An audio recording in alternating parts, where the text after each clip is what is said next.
We have with us someone who has seen the economy as an investor, as a banker for the longest time. Sanjay Nair, CEO and country head at KKR India, joins us. Sanjay, before we get to the macros, you all are all set to take an investment in an international asset reconstruction company. What's the interest in that company itself? I mean, ARCs as of now have not done a great job in terms of even making a small difference to the NPLs, turning them around. Something is making you confident now? Well, firstly, on the stake itself, I mean, this is something that they have announced. We haven't as yet. We are still in the process of seeing all the diligences and getting approvals. But I would say as a sector, clearly it was created with the right intent. And for all the reasons which we don't need to discuss today, they really haven't taken off. I think some have done a very good job. The reason we would consider putting equity into an asset reconstruction company is to probably get ready for the next phase, which is to see stress assets being offloaded by the banks. There are still many issues in terms of what makes it very effective to resolve assets, but our intent would be to see if we can bring in significant amount of foreign capital, which we do in many countries, given the background of our firm, and I think similar firms like ours, bring in a lot of foreign capital to buy these assets at fair value and to really resolve them. I think the key is the resolution of the assets so that the banks can get some money back and so can the investors. Actually, Governor Rajan recently said that at the moment the asset reconstruction companies, when they turn around the company, the first right of refusal, or they have to sell it back to the promoter, and he wants to see that rule changed. Has that crossed your path? Is that absolutely no? That's something that we've been talking about. You know, in other parts of the world, you cram down the equity to zero. I don't think it's going to happen in India on day one. But at the same time, if the banks have taken a haircut and fresh capital has come in, I think the promoters will have to obviously be last in the waterfall. So I think these will all evolve. I don't think we are that focused on those issues right now. The bigger issues are to make sure some of the SARFAESI clauses can be refined, which I think both government and the Reserve Bank are looking into. And the most important thing is for the banks to have the confidence that they want to sell these assets at a fair market value, to release some capital and to recognize the losses and move on. But it all boils down to, is there credit demand, and are the banks enthused about doing this? But I think that's a larger question about growth and credit and so can we take the investment of a savvy investor like KKR in an asset reconstruction company as a positive comment for the sector itself? I think it's well, we'll see how it plays out, but I think it's definitely positive that there is capital waiting to come in the stressed asset area if there was finally transactions happening. And I think the second positive thing could be that these investors who come in will actually focus on resolving the assets and turning them around operationally and making them better in the long run so that we can create returns and value for everyone. You all have a hawk eye on profits. So what are the kind of returns that you're expecting by investing in an asset reconstruction company? No, I'm not going to comment on that. And I don't know what a hawk eye means, but I think the fact is that idea is to get good returns for our investors, but more importantly, I think to get these companies turned around. There are a lot of companies who are today in trouble for just all kinds of wrong reasons, and I think those can be addressed. But for that, the companies have to turn around, and for that, the economy also has to play its part in supporting, the turnaround. So, but you've been fairly cautious on the economy, and even in the break, you still sounded cautious. Yeah, I'm cautious because I still. Look, I said that a lot, I think, a few weeks ago, that the government, I think, is well-meaning, working extremely hard, fantastic ethics. But I think the fact is, there's got to be a script how you get economic growth back, okay? And the choice you have is public spending, private spending. Private spending, I don't think is going to come back in a hurry. So public spending, how do you do this growth cycle? How do you kickstart it without public spending? And you just read headlines about the fiscal being under pressure. I just come back to the point we made long ago, which is, the fiscal doesn't have to be what it is. Maybe you can have a little larger breathing room, and a very calibrated plan. You've got to have the flexibility of spending and investing. Otherwise, I don't know how you kickstart the growth. So maybe you can get a lot of stuck projects unstuck. So that's one way. But to get new money into the economy, it'll have to, I think, come from the public side first. Okay. So I think that's why I'm a little I have a bit of question mark unless we see the government spending. I think they'll be cutting, not spending right now. Okay.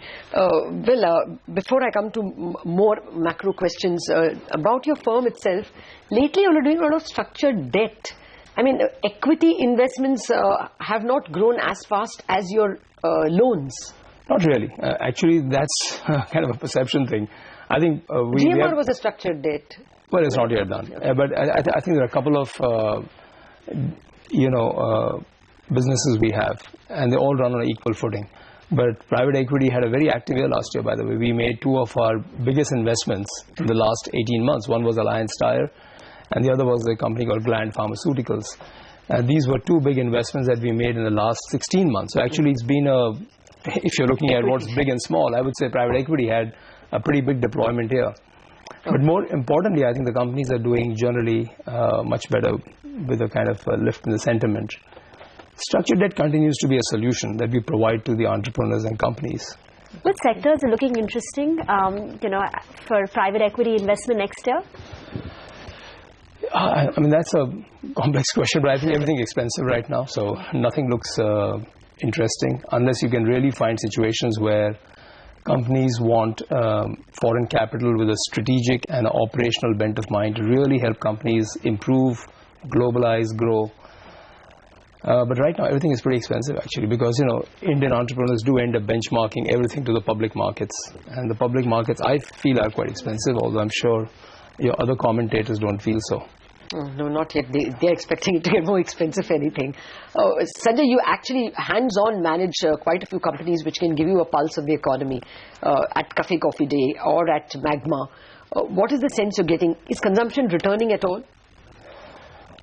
Not really. I mean, I think the sentiment has changed, but I don't think it's yet resulted in either increased investment spending or increased consumption spending. At least I don't see it as yet.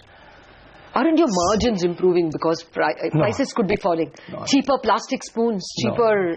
No, nothing. I mean, I don't see any sign of... obviously, inflation in costs have sort of stabilized. But no, I don't think you still have the pricing power generally across sectors that you can go and price. Not pricing power, margin power. You retain the prices, but your costs are lower, no? I would say margins are stabilizing because of the inflation in costs having stabilized. But to think that you're making more margins today, I doubt. I think the asset turns will increase faster than the margin improvements, and productivity will follow.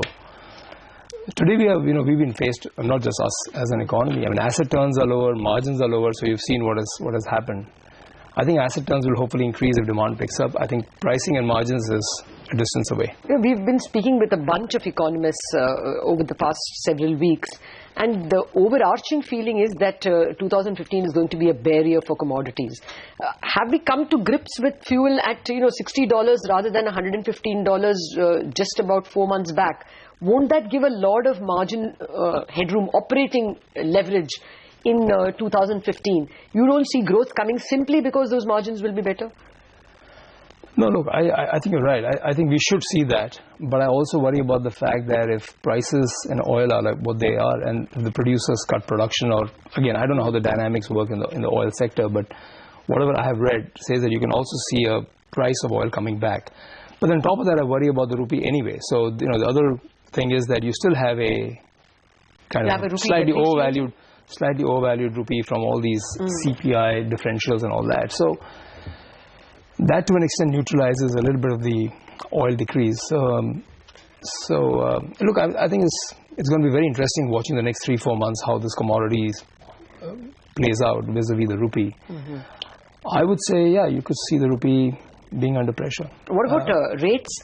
Do you expect that, how much of a rate cut are you expecting in 2015? Yields for you are already, wholesale yields have gone down below 8%. So, I mean, I'm sure Magma is borrowing cheap. Do you see that becoming, say, 50 basis points cheaper? Will the cost of money fall 0.5% lower for you next year? It could. I don't know. I don't do any. I don't think about rates. I don't think about rate calls that much. But I think yes, there may be a rate cut. But again, I don't think that is critical for the macro pickup. Okay. The point I'm making is, if there's a rate cut, that's great. If it's not, that's fine. Okay. I think what you need more to instill growth and spending is something more than just a rate cut. And secondly, I also worry about the fact that if inflation comes back again or the expectations are still high, please understand, having a 0 to negative real rate is just not a good place to be in for a market where savings are, coming down as well. So I think there's a lot more work to be done. I think you need a much more comprehensive framework of how to get growth come back. But I think sentiment is definitely very, very positive. But that doesn't mean anything beyond. No, it's very nice to see an investment banker and a commercial banker on the same page as the Reserve Bank, that you would more worry about the real cost of money rather than about the immediate rate cut.